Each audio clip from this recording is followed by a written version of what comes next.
Another language of apology. Have you ever heard an offended person say, "Apology requested"? And the person who did the wrong then says, "I'm sorry." And the so-called victim says, "Apology accepted." To me, it feels like a tick-the-box process with little concept of genuinely restoring a relationship. Is there another language of apology?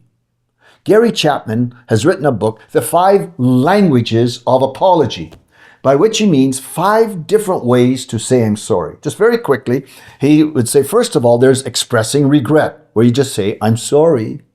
Secondly, you accept responsibility, and you say, "I was wrong with this." Thirdly, you make restitution. Like maybe you ask, "How can I make it right?" And then you plan change. You say something like, "I'll take steps so it won't happen again."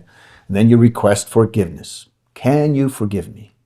I think this relates quite closely to the peacemaker's approach that I mentioned before. But I want to discuss another kind of apology from a communal honor-shame perspective. I will critique the direct approach and suggest some alternative indirect ways of apology, which may be valid and even more effective than the apology requested, apology accepted approach. Because the aim of conflict resolution is restoring relationship and fellowship rather than simply going through a formula and ticking off the several boxes. At the end of the day, we want reconciliation. Bruce Sidbotham has written on conflicts and cultural dynamics from his experience with American military presence in the Middle East. And some of what I'm going to share now is gleaned from his articles, and you can check out the link there, especially his article, Lessons on Apology for Soldiers and Diplomats. So first of all, taking responsibility. I've said this many times. People in individualist societies believe in personal responsibility. They can afford to do so because they feel they have control over their lives and what happens around them. Sidbotham writes, "People with high sense of power and control also have a high sense of responsibility.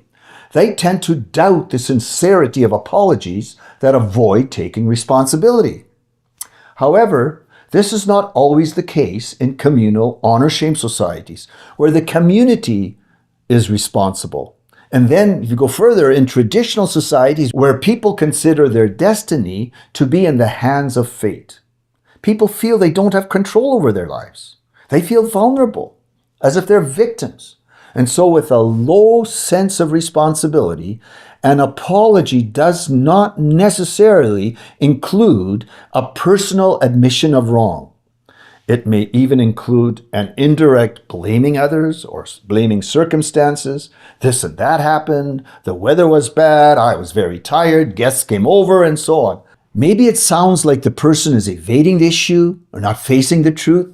But what is more disconcerting, if that person admits personal responsibility, it can increase negative reaction, bitterness, and even violence from the offended party, who now has so-called proof that this perpetrator was responsible and intentionally so. It's as if they did it on purpose because they said, "I was wrong and I'm sorry."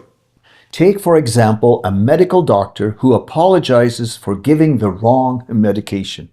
If they admit guilt, it can increase settlement costs because the admission of guilt or wrong can assume, wrongly so I would say, that the person did it on purpose.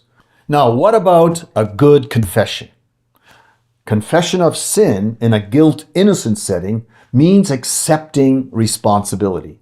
The offended demands an apology, and the offender admits they did wrong, and once they've admitted it, accepted responsibility, and maybe they've been humiliated enough, then the apology is accepted. Now, this does not necessarily mean that there is reconciliation or restoration of relationships. Rather, the person has said, "I'm sorry," they've named the sin, and so hopefully we're able to move on. However, in an honor-shame setting, honor in the face of others is everything. I have said so many times. And so asking for someone to apologize must be clothed with honor and respect. This is the honor-shame moral obligation to keep one another's face. I recall a church situation where a brother from an honor-shame culture who was deeply involved in the church's outreach had apparently wronged the church board when he had talked negatively about certain people, according to the leader who shared the story with me. Now, the leader demanded that this brother apologize publicly for what he had done. Now, the brother wouldn't do this, and then he left the church. I asked myself, could the church leader have made the apology request less black and white? And could the brother confess the wrong in a more general way, where he would not need to humiliate himself publicly? Now, what about asking for forgiveness or saying sorry? In an honor-shame context, a person may confess or ask for forgiveness in a more general sense, instead of personal admission of having done wrong. Because that personal admission, there's always the fear that the other person will then hold it against them. So instead of saying, I'm sorry for what I did, they will express sorry for the mistake that happened. I mentioned before how grammar reflects this indirect responsibility. So here's the cup again. The cup fell, or the cup slipped out of my hand, instead of saying, I dropped the cup. So here's the question. Does one have to apologize for spilt milk? Rarely does one dump a cup of milk on purpose. Now, my wife says the grandkids, maybe they were fooling around too much, and so that's the reason the milk spilled. Furthermore, a more generic apology does not give way for the offended to nurse bitterness. Rather, it asks the offended for large-heartedness. Can you get over what happened, what was probably unintentional? Let's go to the next activity. Here's the question. Should you name it?